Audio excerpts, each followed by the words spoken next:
spent 5 years in jail because of John ratting him out for drugs. That guy came back to get that instead. Most of the comments were similar in nature to this one, but one particular response made by a now deleted account stood out more than any of the other. This still haunts me to this day.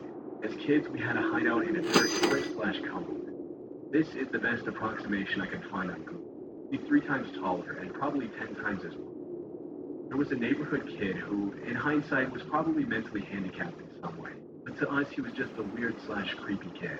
This was the 80s, and we weren't exactly raised people. 3 of us were headed to our base and found a creepy kid sitting on top of our guard chair. We yelled at him to get out, and he said something like, "Make me." He started lobbing dirt clods and sticks down at us. We all ran around the side to make our way up. It's pretty fuzzy here, but all I remember is he fell. I remember the sound. We got back down to check on him. He was in a very awkward position with blood coming out of his mouth.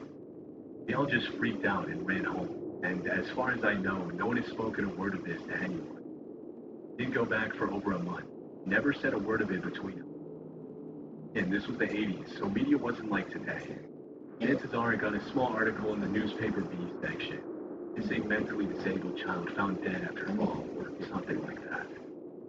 Most of the responses to that confession were pretty unremarkable, but one comment sparked a mystery that remains unsolved to this day.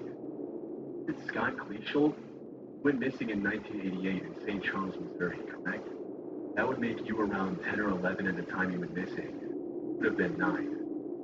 The fact that the response included such specific information on a particular case raised a red flag for many users of the platform who went to do their own research on the case. According to what I found, Scott Kleesholt was a young boy who grew up in the 80s about 20 minutes from St. Louis, across the Missouri River. Loves playing outside in nature and spent most of his time exploring an area near his home known as the Trails. The local